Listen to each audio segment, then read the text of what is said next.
Whilst we're waiting for the numbers to fill up, I'll just start again. So my name's Simon Smith from the CFCI. I'm a trustee of the CFCI and I'm also chair of the CFCI. And today I'm going to be also chairing our webinar, our CFCI webinar on heating Swaffham Prior.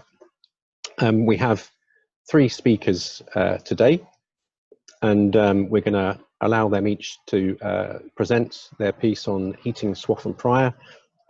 And we're then going to host a short Q&A session at the end of the presentation. The presentation should last around about 40 minutes, which should leave us about 15 minutes for Q&A. Now, a bit of housekeeping in terms of Q&A. If you, as the presentation progresses, if you raise any questions you have in the chat box, within the Q&A box, I should say, on the Zoom, then what we can do is at the end we can collate all your questions and I'll put them to the panelists that we have here today. Okay, so if I do a quick introduction before we start the presentation. So as I said, we've got 3 speakers speaking today about Swaffham Prior and their renewable energy system that they're introducing. We have Emma Fletcher, who is a CFCI trustee, also from Hill Residential and also a resident at Swaffham Prior. We have Mike Barker from RPS. Mike's also going to be talking to us about the scheme today, and Mike is also a resident of Swaffham Prior. And then we also have a 3rd speaker, Miles Messenger from Bouygues, who is doing all the engineering and techie stuff. So Miles, thank you for being here as well to give us some of the background to the project. It's a wonderful project. So let me stop hogging the limelight and let me hand over to Emma first of all. Emma, over to you. Let me stop sharing. Hang on a minute. If I stop sharing, and we'll let Miles share his screen.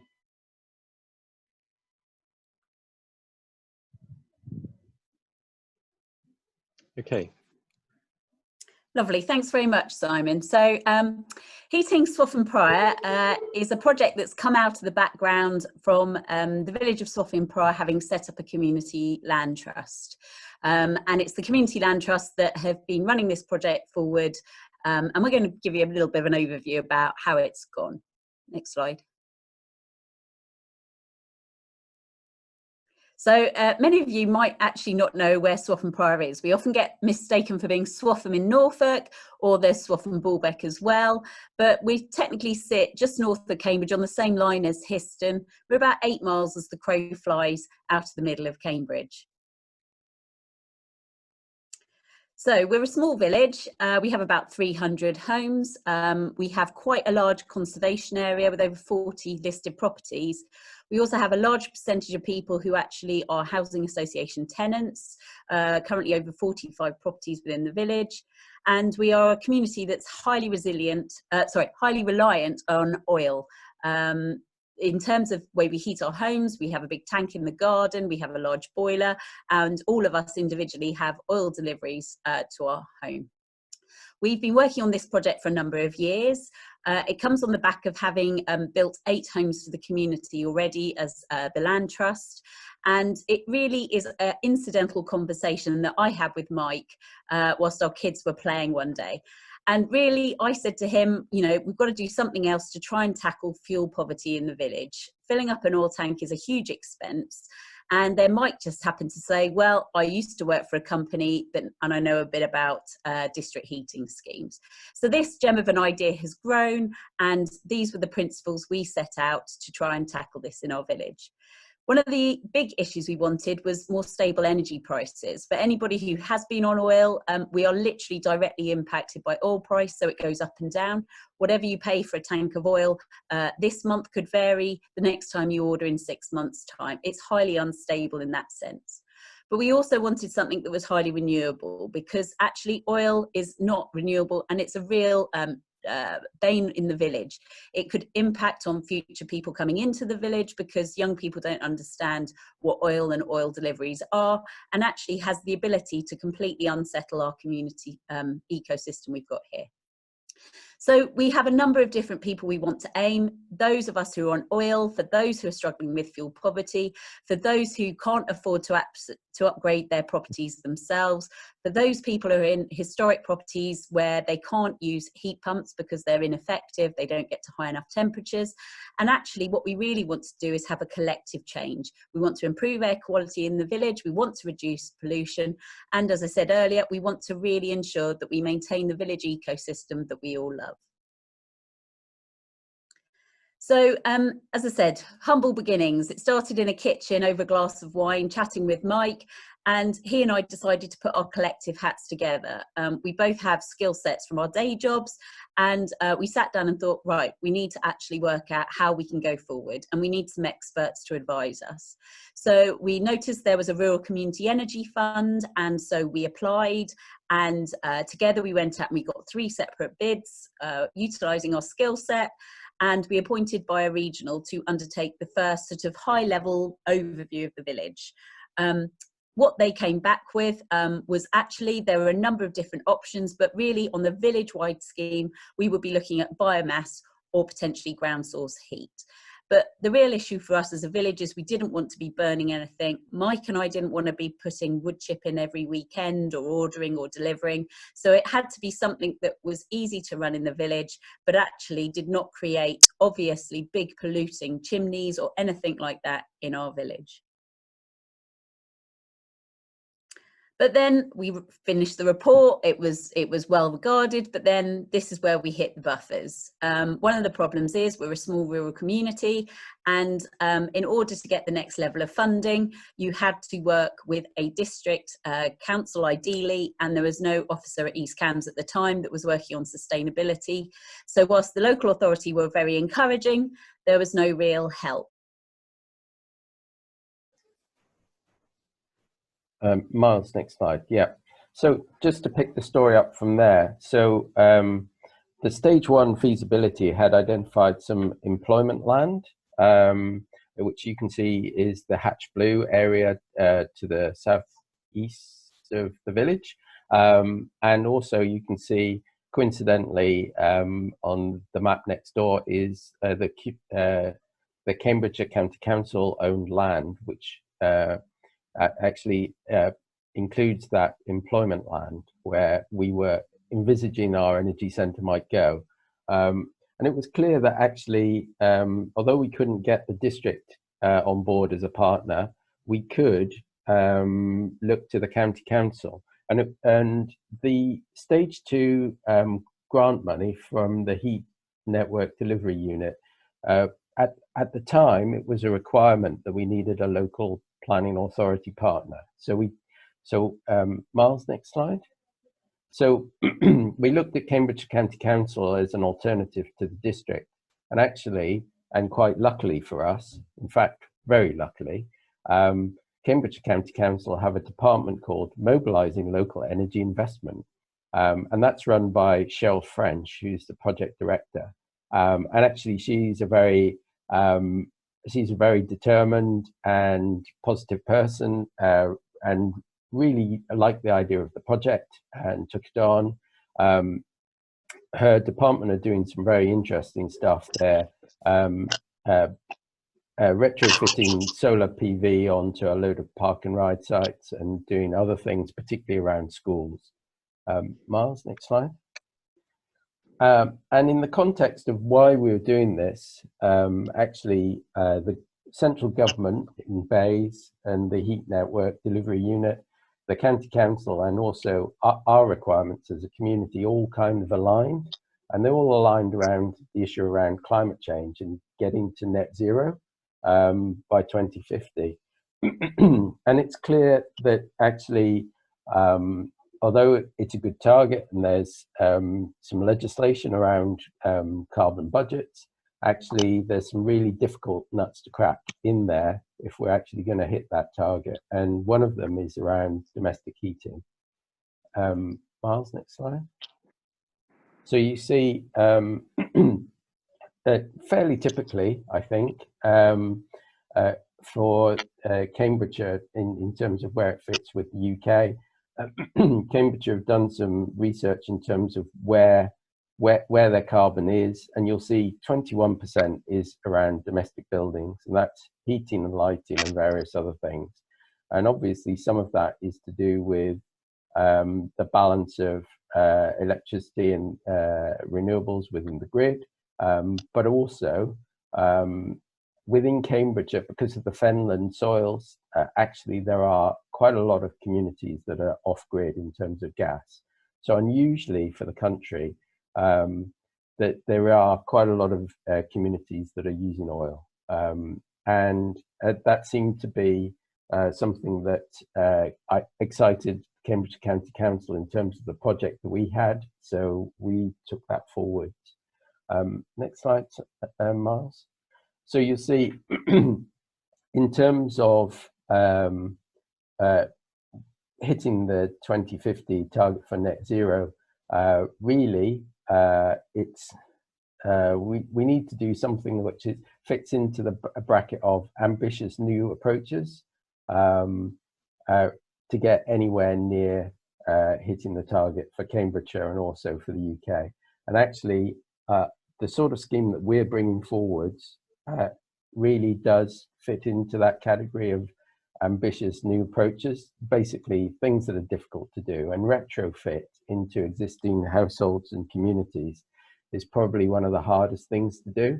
And it's certainly something that central government are struggling with in terms of how actually to do it across the whole of the UK. Next slide, Miles.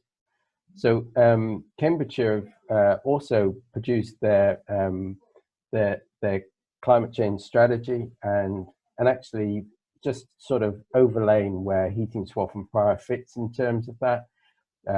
We're able to provide lower carbon buildings by changing the heat source.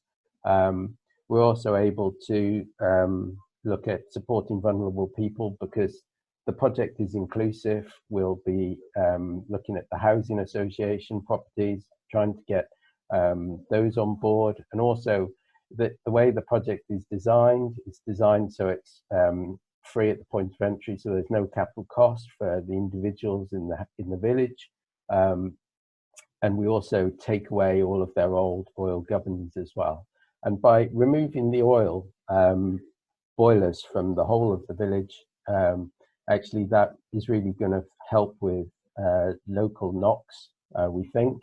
And next slide, Miles. So we think NOx should improve, and so we wanted to measure it. And so as part of the scheme, or in parallel to the scheme, we've put in a load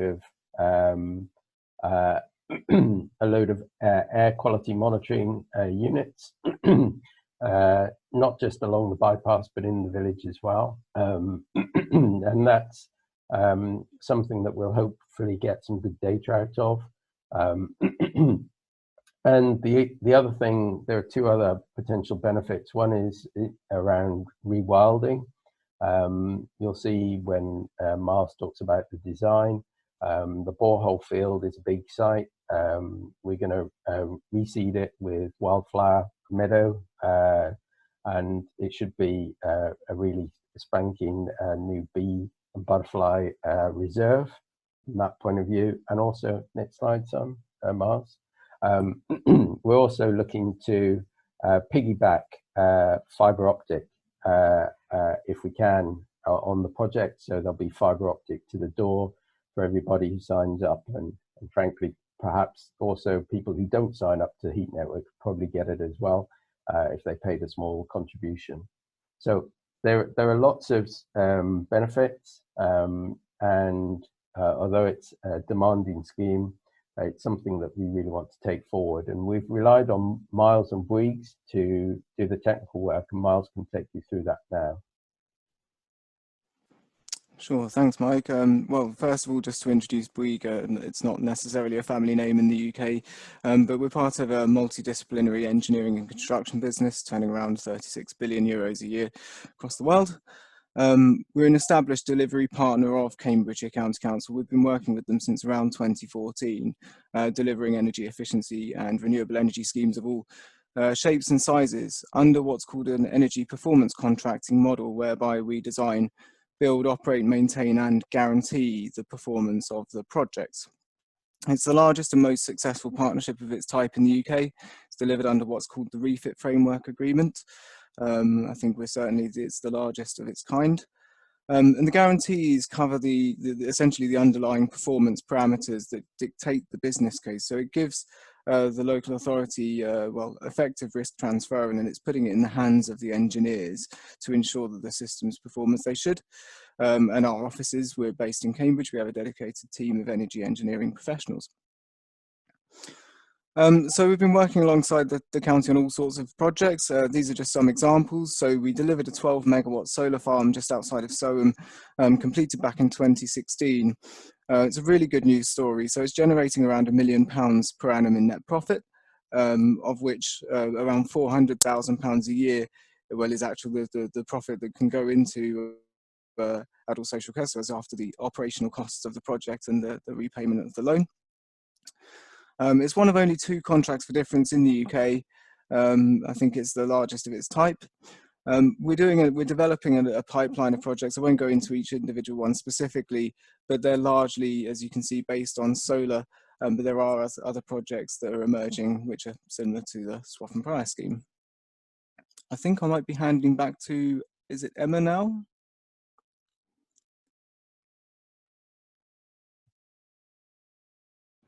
Yeah, thanks very much for that. So broadband in the rural community is definitely needed. I've swapped onto my mobile. So in terms of going forward, once we worked out the county were available and were backing us on this project, we did a second round of investment into the Heat Networks Delivery Unit, or HINDU, and they came forward to fund us on the next stage. This is when we first worked with Bouygues and the county to really see what our initial feasibility said and take it forward. The Combined Authority also came forward. It's at the early stages of the Combined Authority where they too were looking at sustainability projects and other forms of district heating. So we undertook that project and we came out with the output of a techno-economic study, a really high-level study, which we presented to the community, and we discussed our thoughts for a district heating scheme based off ground source heating. Next slide. So we took that project forward. Again, we were told we had to take little steps forward in terms of the funding. So the next stage was, again, another round of funding, but this time it was match funded by the county. And actually, this was the real key, the real turning point. So this funding for us allowed us to go out and do a large 200-metre deep borehole testing rig that we bought on site. And we were able to actually, for the first time, see whether our theory could actually come to reality. It was testing the thermal baseline, looking at the water, and also looking at all the utilities in the village as well. So the first time, we really took the desktop into the practical. Next slide. So then rolled it forward to this January. So we've been doing a lot of work in terms of community liaison. A lot of the money that we've had through grant, we've spent on community liaison, educating, talking to people in the village. It's been such a critical part and stage to actually engage with people on how we're taking this forward, and also relaying the technical stuff to people in the village who may have concerns and want to look at it more. We've also been working on the design of the scheme and also talking to people and looking at their individual boilers in their homes and see how we can bring it in. So that work's been ongoing. A large element has been on legal in terms of the contracts and how we would supply. And then that moved on to our latest iteration of funding that we've received, which was a fantastic £2.146 million in grant network, which now means we can take this project forward into planning. So we were using the previous money to get all the planning bits and pieces ready, but now we've submitted our planning application. And then as of this morning, I got my residence letter from the County Council that says we are now a registered application under Regulation 3, which, because it's on County Council land, means we apply for planning through the County Council. So it's a massive step forward for us, and we have the eyes of the world, it feels, looking on us. We have a number of people watching the project. We are incredibly grateful for the grant that we've received, and we've been working with lots of communities all over the county in terms of helping them, and further afield such as Baths, Sevenoaks, the Welsh Development Agency, because other communities are seeing that they really could make a change in their village. Next slide. Okay, so I'm going to provide a brief insight into the technical scope of the project. So I should probably start off by saying that we're not alone. We're working with several industry leaders to aid us in the delivery of this innovative, albeit very challenging project. So here we can see a simplified schematic of the overall system. It can be grouped into 5 key areas of work, namely the heat source, the energy center, the heat network, customer connections, and of course a new connection to the network with the solar power plant. So the primary and lead heat source is a 1600 kilowatt high temperature ground source heat pump, which has 130 boreholes supplying it, which are 200 meters in depth. We have a 500 kilowatt air source heat pump, which is there to serve on peak loads and summertime when the air is nice and warm. There's an energy storage system, which essentially comprises 4 very large vessels full of the heating fluid. And we have an extensive heat network, which comprises a network of buried pipes running throughout the village. This connects to around 300 properties. Essentially, the heat interface unit replaces the end customer's boiler, and that in series connects to the network itself. And of course, the heat pumps being electrically driven, we do need a new connection to the electricity distribution network. We're also installing 750 kilowatts of solar PV, which helps to offset the mains electricity demand and also obviously helps towards net zero. Here it is on a map. You can see the key components there. So you can see the energy center, the solar farm, the ground loops, all located within the field just east of Swaffham Prior village. This is CCC county-owned land. You can then see on the red line, that's where the heat network is going throughout the village. So as Emma mentioned, this is a true first of a kind. And it's certainly breaking conventions and several rules with it. And it leads to the question, why hasn't it been done before? Most of our colleagues would cite several obvious reasons, I suppose, which is that heat networks tend to need high thermal energy densities, they need anchor loads, they really need manageable and predictable loads, but also those that can be controlled in some cases, specifically the flow and return temperatures. And in this case, we need an entire community to join. That's 300 plus individuals to sign up to the scheme. These are the qualities, the above qualities that you wouldn't tend to find in a rural village. But I suppose the rule here is that this is judged on economic terms alone, and often relatively short term. This scheme is looking much longer into the future, and it's seen as really an energy infrastructure project as opposed to an investment scheme. So as a first of a kind, we knew that there would be significant challenges and risks. So in the next part of this presentation, I thought it'd be useful to go through some of these key challenges that we faced and how we've overcome them. One of which, I'm going to go on to the next slide. So just starting off, I suppose firstly, data is what's needed to form a good quality design. The entire village is on stored fuel. There's no metered data which we would need to aid in plant sizing, and only a handful of bills, which really isn't sufficient. We started off by installing a number of heat meters, but these really covered a small number of properties. And with no historical data, really, this would only be useful for future reference as opposed to informing the design itself. So we actually used data provided by Ofgem and Bouygues under the Energy Demand and Research project. This provided data for over 16,000 properties, hourly gas consumption data. And what we did is we archetyped and grouped that data and undertook a series of simulations to come up with essentially a linear regression model that we could use to then predict and do sensitivity analysis on different load scenarios. As Emma mentioned, the first part was to review an initial feasibility study that was done by others, and it concluded that straw bale biomass or open loop heat source would be the most favourable technologies. But as for reasons mentioned, the biomass option was discarded. We knew that open loop relied on a significant volume of and flow rate from the aquifer. Obviously, we would be abstracting water directly from the aquifer and then re-injecting it. But the only way to properly conclude whether or not the aquifer was substantial enough would be to dig an enormous hole costing upwards of £200,000, which at that early stage in the engineering development and the budgets that we had was just far too much. But we did an options appraisal. We looked at open loop, closed loop and air source, and really did a sort of a qualitative assessment as well as considering the risks associated.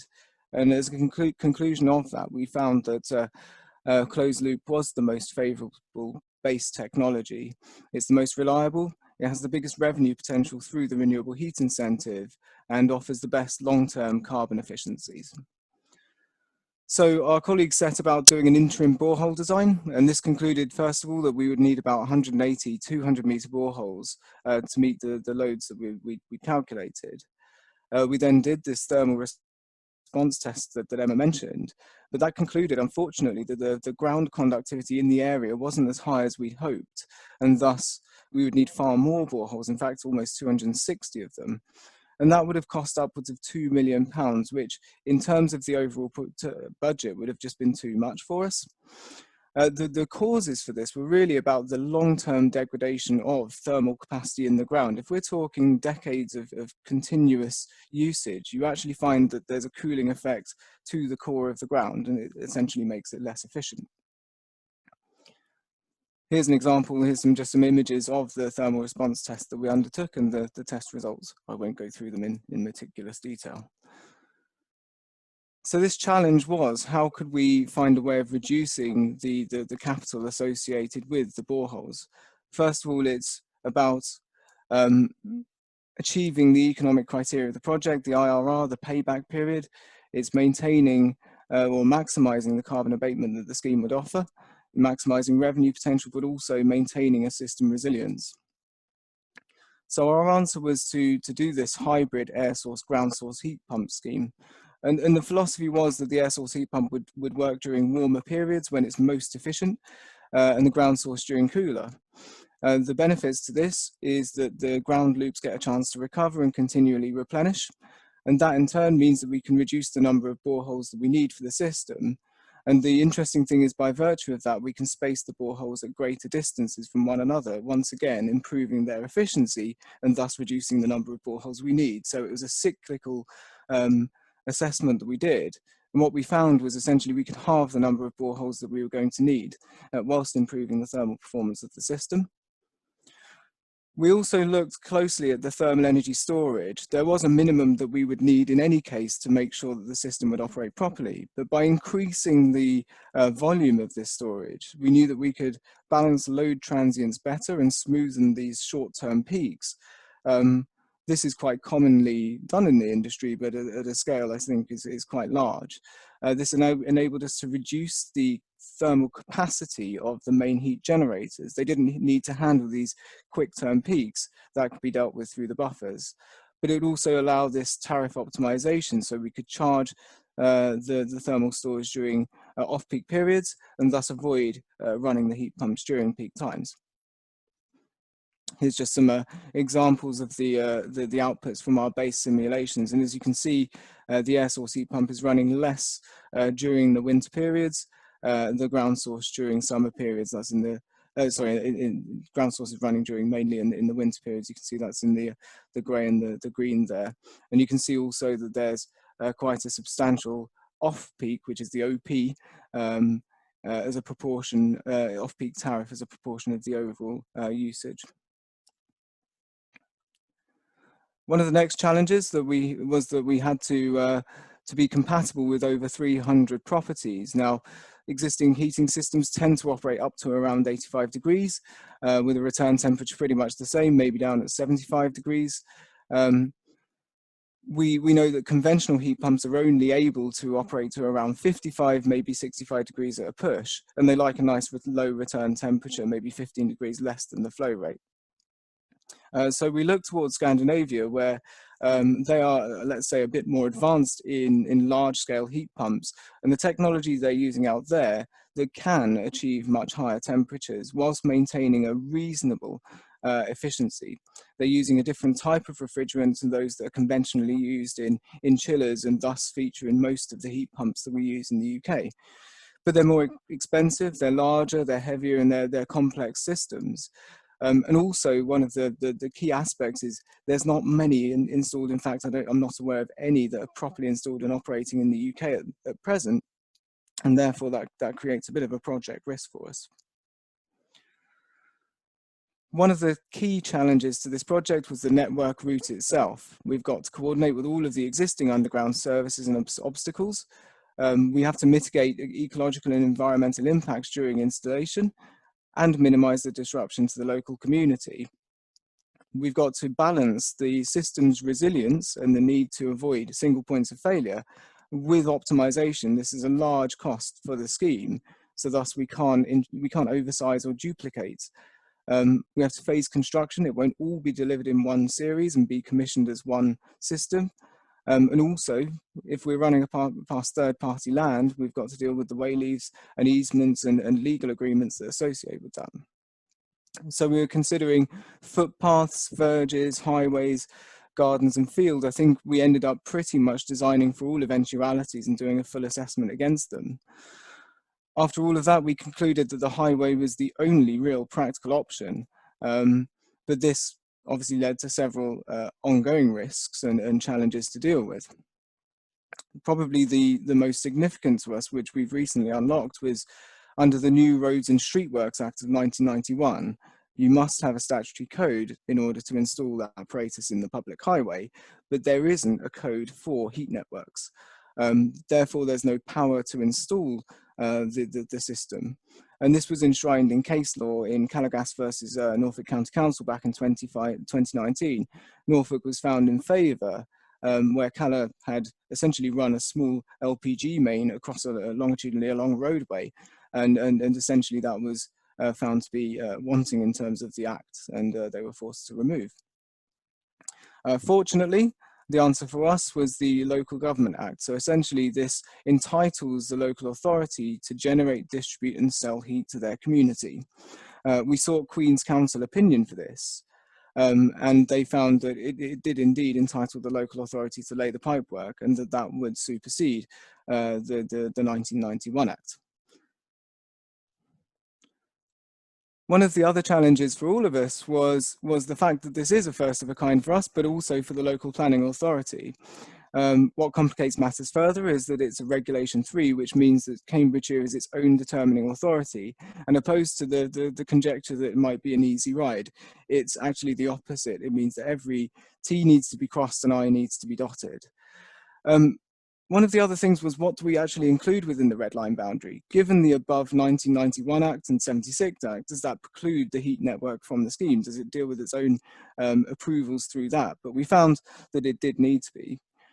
And that meant that, well, how do we define the scope of the investigations, especially with an evolving design with additions coming in? We also obviously have to deal with we're part of the community engagement. We have two hats. One is the commercial hat, which is the entrance into the contracts for the sale of heat, and the other is more strictly from a planning engagement process. And we're dealing with varying opinions from different parts of the community. Our answer was to do a very detailed pre-application inquiry. We did a lot of the upfront investigation so that they could consult on a proper basis and provide a proper fulsome response to us. We also undertook an EIA screening and scoping exercise and a habitats regulations assessment. Fortunately for us, it came back as not falling into an EIA, which would have meant the scheme was extremely complex. We employed a number of experts to help us with this. But I think the overall is that there are no fundamental policy challenges. It aligns with both local and national policy frameworks. Another challenge, we have 47 listed buildings and 24 non-designated heritage assets within Swaffham Prior. Quite a few for a relatively small village, ecclesiastical buildings, and it's a conservation area. So does this mean we need to make 47 listed building applications? Obviously, that wouldn't be possible or practicable for us. We're using a new mechanism called the local listed building consent order, which is essentially designed to allow one single consent to apply to multiple properties. It's not really geared towards applications of this nature. It's more geared towards similar properties where more invasive work is being done, whereas we're the opposite. They're all different shapes and sizes, but we're only doing minor works. So we're having to build a framework that essentially sets out how, in any circumstance, we would conduct our installation in any environment, in any type of listed building. And that's in development as we speak. I mentioned multiple stakeholders. There's in itself multiple client stakeholders. We have Cambridgeshire County Council, our prime client, Swaffham Prior Community Land Trust and the board. We also have the end customer stakeholder groups as well. So we needed to find a solution that would satisfy all. And I think this would be called a democratic design process, whereby we essentially had a series of votes of different styles of design. Just as an example, here we have 4 options for the energy centre itself. And just below, we can see one of our relatively crude visual impact assessments, which was from the bedroom window of one of the Mill Hill residents, so they could see what it would look like from their window. Obviously, virtually, that is. Overall, it's a challenging and complex programme. It's a dynamic development pathway. We have an evolving scope. But we also have changing goalposts from the regulatory perspective, most notably the renewable heat incentive. We have the grant applications and milestones and their own requirements to deal with, and the unpredictability of how and when end customers are going to connect to the scheme. Just a note on the renewable heat incentive. So this ends in April 21. And that means that the air source heat pump must be installed, commissioned and registered if we are to get renewable heat incentive on that component. The main part being the ground source heat pump, we can apply for a flexible tariff guarantee, which allows us to extend the commissioning date to April 22. But we can only do that once we've got a planning permission, and we need to get financial commitment within a month of that. There's a finite budget available for this, around £8 million. So for us, it's really important that we expedite that planning process. That's why we got it in as soon as we possibly could, so that we could make that FDG application. We are optimizing our program for a notional phase 1 delivery, which will allow us to install the air source heat pump earlier than the rest. And we're working directly with Bouygues to establish the scope and methodology for that particular component. And of course, we are identifying several contingency plans, and that's a watch this space, I suppose. So where are we now? We've developed our technical feasibility and we have developed designs. We've prepared techno-economic models. We have a validated planning application. We've undertaken all archaeological investigations. We've started engagement with other stakeholders, most notably UK Power Networks, and we've identified our prospective supply chain partners. For us, the next key critical activities are around specification and procurement, preparing our investment grade proposal, and forming our formal applications to UK Power Networks, and of course, multiple Section 50 licenses to work in the highways. Just a quick note on the key outcomes from this is, as you can see at the lower part of the screen, we have the projections of do nothing CO2 emissions from the fuel being used at Swaffham Prior, and then the projected. And you can see here that we've got around a 3/4 immediate reduction from day 0, but also that continues to reduce over the years to come, which is associated with the continued decarbonisation of the grid, which wouldn't apply to fuel oil or LPG. That will remain the same. As a consequence, we can see that by 2031, we're reaching around 90% carbon emission savings. By 2050, we're virtually there at net zero. So just to recap, yes, you know, heat networks, they rely on high thermal densities, high anchor loads, and they need manageable and predictable loads in order to be, let's say, meet the normal financial requirements. but this isn't a conventional scheme. The heat networks we see as a long-term energy infrastructure, a bit like gas mains or electricity networks or fresh water supplies, and they have a separate set of economic evaluators. By comparison, the Energy Centre is an investment project.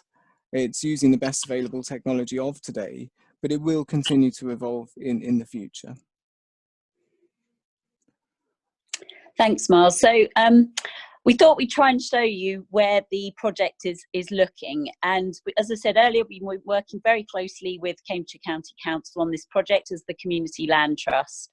And for us, it's about the community actually having a role to make sure that this system delivers what we wanted, the original key proposals for the scheme, but also how we can secure the funding in and make sure this is run correctly. So effectively, we're splitting the project into two. One is the pipe company, because what we've learned from Denmark and other European examples is the pipes last a very long time in the ground. And then the heating scheme in terms of the energy centre. This is something that we have seen evolve over time in Europe, so that will be held in a separate company.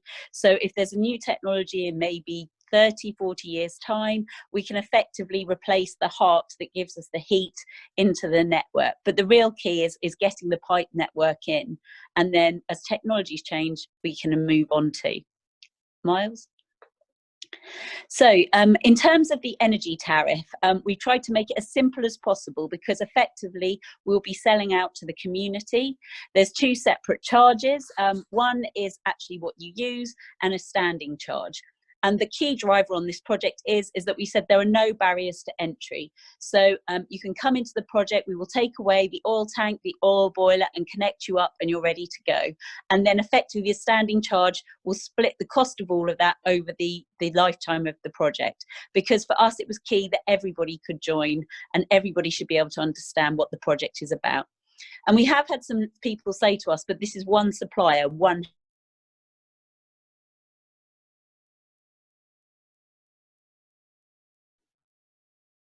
Emma, I think we've lost Emma's sound.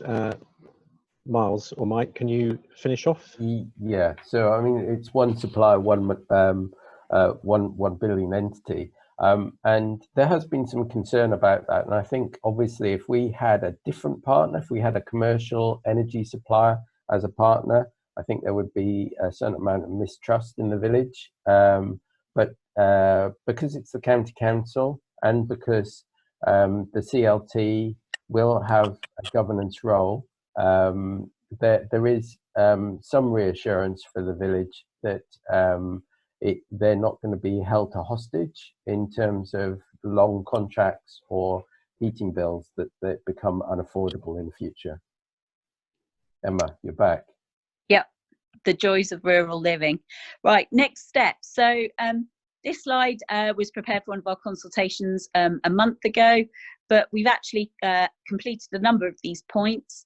But for us, it's now all about the planning and also engaging with the community on contracts, the consumer heat agreements. They understand what they're going to be getting, how it's going to be delivered, how it's going to be governed. And another key thing for us is about education. Something we've learned from our counterparts in Denmark, and we've had an ongoing link with a consultant in Denmark through NERAS, is that actually an education centre is a key component. It doesn't mean we're going to have floods of people here, but already we've got a lot of people looking at our project, and we think it's a key point is bringing people in to understand how we've delivered it and what it could look like. And then in terms of future work, this is when it really starts to get exciting, and it's all subject to planning permission, but we will start to look at doing the surveys of the individual properties, looking at the more detailed refined design, and actually then starting construction from November onwards. So there's an awful lot of activity. And one of the key things I really need to say here is that it's been an intense amount of work by a lot of people to get us to this stage. And actually COVID has been incredibly challenging. But what's really been key is seeing how the community can come together and actually learn and understand. And we've learned how to communicate with people in a myriad of different ways. Next slide. So what are we going to deliver? A near net zero. That's what we want to do and achieve it. We're targeting 100% renewable heat. For the smart people out there, you'll notice that there is a very small element of LPG boiler that we have to put into the scheme. However, that is just purely for final backup. We've now got 4 cylinders of water, which are the backup system. So we believe that we will be running a renewable heat system. We're going to save an awful lot of carbon dioxide. We think about 36 tonnes. That's a pessimistic view, but we really are going to make an impact as a village. And what we're creating is long-term infrastructure, something really sustainable for a rural community that otherwise to others may seem as somewhere not to go live, that's on oil, that's a bit stuffy and very old-fashioned. From the households, they're going to get rid of their horrible, large, smelly boiler. They're going to get rid of a massive oil tank in their garden. They're going to have stable heating prices. Their EPC rating will increase. And we are also agreed that we were going to tag the tariff comparable to oil. So nobody is going to actually be out of pocket versus the oil supply. And we know it's a precedent for Cambridge, but the one key thing is to remember is that we're one small community. There's an estimation of 10,000 people in different homes across just the county of Cambridgeshire alone, plus hundreds and hundreds of other.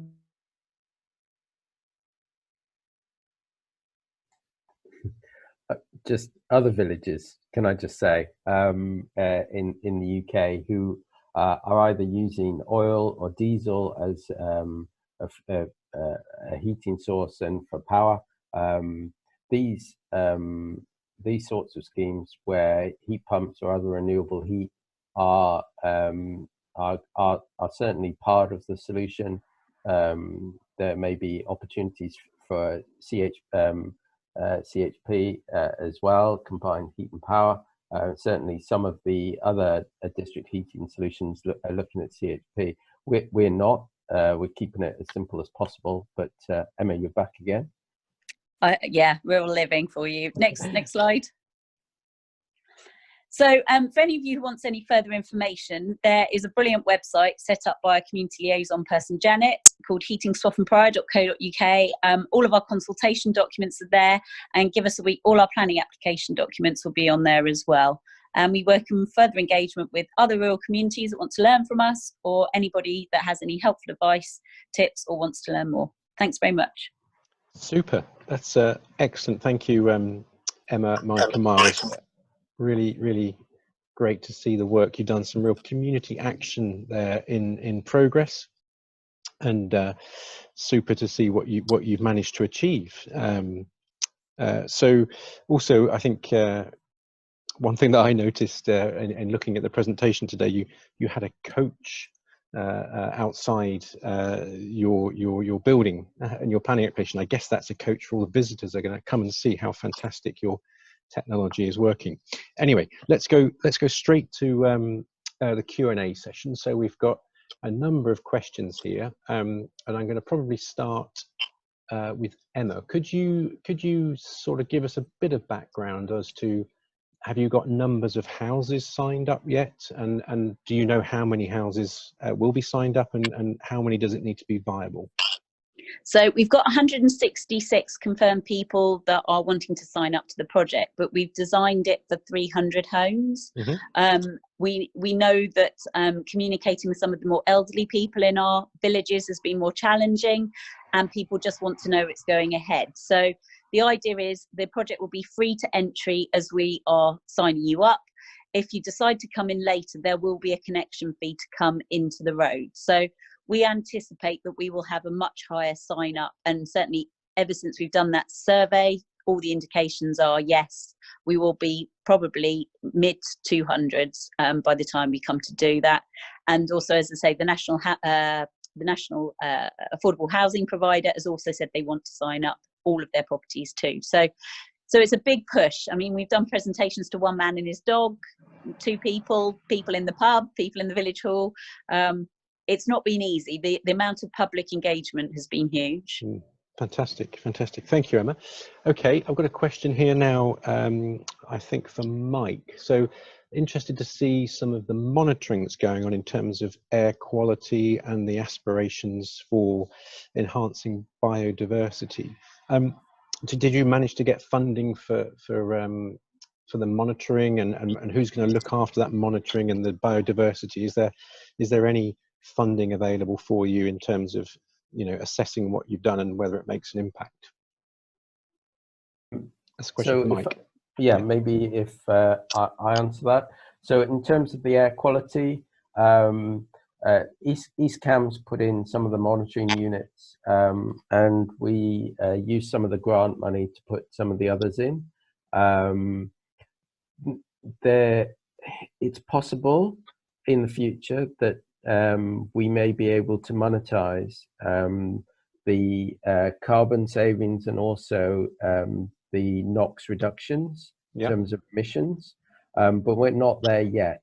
So the way we see it panning out is probably for this project, we won't be able to do it, but there is ongoing research into this area. And we know that there are other projects coming forward. So in Cambridgeshire, one is around Graffham and Graffham water.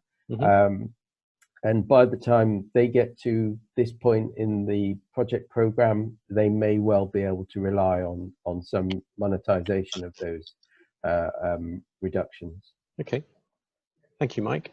Let's see if we can try and find a question for Miles. Here we go, here's one. Does the system also have potential for cooling, as mainly reliant on air source heat pump in summer? To what extent can users control the heat input to the houses? So 2 questions in one there, perhaps. So first of all, the cooling side of things, Miles. Yes, sure, quite right. It could be used for simultaneous heating and cooling. Unfortunately, there just simply isn't a usage at present for cooling. It's something that could be considered in future, and the technology's there. It could be done as a future phase, but there's just no call for it at this point. Yeah. In terms of the controllability of heat, and I think there's another question that sort of relates to this, the heat interface unit has a series of valves and controls that enable it to either take heat from the system or to send it back into the network. So essentially, it can be closely controlled, just like a boiler system, with closed control thermostats and what have you. We've not finalized the specification of these specific controls, but it would be as is, if not an improvement of on the existing. Excellent, thank you, Miles. Good. Okay, here we go. One for Emma, probably. So, have any customers yet asked to keep their oil boiler as a backup? I mean, that's a bit of a mean question, but there you go. Let's put that one to you, Emma. If I said most people that have an Arga, we have had that discussion with a number of people. You know, that is something that at the moment they want to do. There is the ability to keep the system and be able to switch just in case you want to keep it. But to be honest, most people just want to get rid of their tank and their massive boiler. It's such an improvement. It's going to allow people to have more space near their home, in their garden. So, as I say, I'd say a few people with Argas, but other than that, most people are almost ecstatic at the thought of being able to get rid of their oil tank. Fantastic. Good. Thank you, Emma. So another question here. I'm not sure who best to put this one to, so I'll leave it to the panel. In terms of, you mentioned there's a number of these installations, perhaps in mainland Europe. It's a skills question in terms of install and commissioning and operation of these systems. I'm assuming there aren't that many people in the UK with lots of experience of running these schemes. I mean, I guess you're going to be creating new jobs and new skills. Has there been any discussion within your group and the county yet about how the scheme will embrace that challenge? Yeah, I'll take this one. So you're absolutely right. I mean, this is why we've employed 2 ground source heat pump association council members to this scheme, and are liaising closely with our consultant from Scandinavia. I suppose the short answer is most of the scheme, most of it is conventional technology. So the heat network itself, that's something that's tried and tested. We're working with industry leaders in that area, and the energy centre itself is a mechanical and electrical installation. The specialist side of things, this is where we are needing to work with those expertise from across the seas. In terms of localised continued operations and maintenance of that's a question that at this point hasn't been answered, but I would expect that it would be a case of training individuals in the area to continue to operate and maintain it beyond. So we wouldn't be reliant on flights and the associated carbon impact for every service visit, so to speak. One of the things we've already done is a meet the supplier event. So we've spoken to a number of local people, we've done Zoom conversations and discussions about technology, and I think from the community's point of view, we've got facilities available, we've got local ground workers, we've got local installers, and so that's the legacy we want, is a group of local people that we know can help service, run, install and create jobs locally as well. Super, Emma, thank you very much. There's a few more questions, but we're probably going to have to cut it short in a little while, so I'll take two more questions. One of them was about, well, this is an interesting one. What's the education program and awareness program around villages? The idea that perhaps they start feeling good about themselves when they're on near zero carbon heating.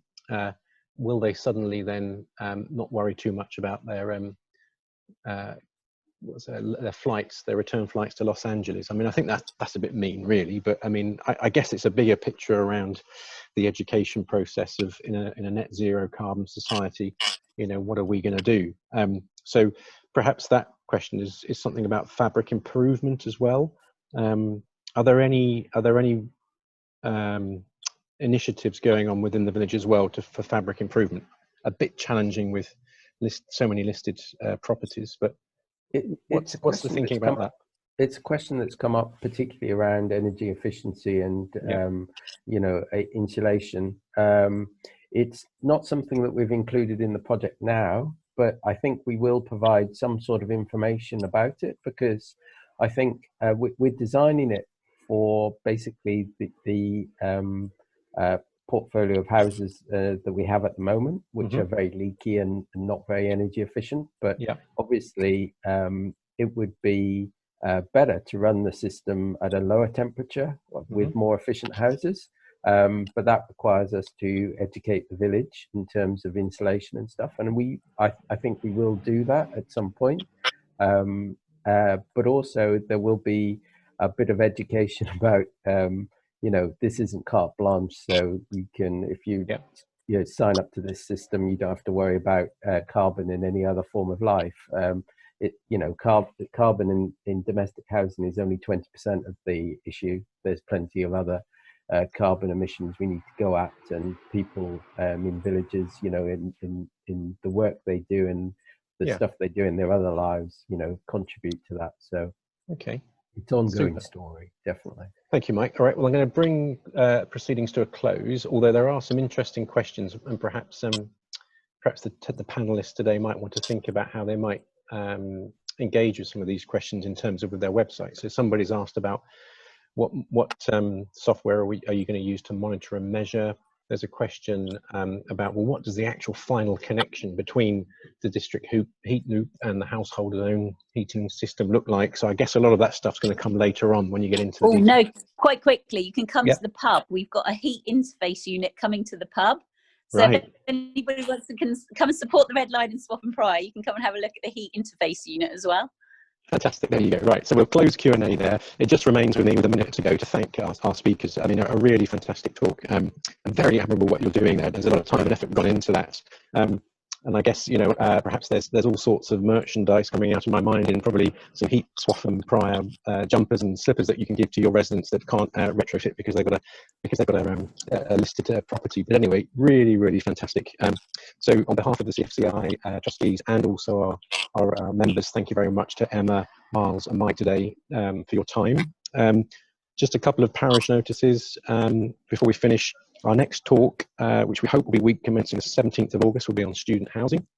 And then we've got one, hopefully as well, on week commencing the 7th of September on landscape. So keep a lookout for that. And from all of us on the panel here and our dodgy IT that we're having today, many thanks and goodbye. Goodbye, everyone. Cheers. Thank you.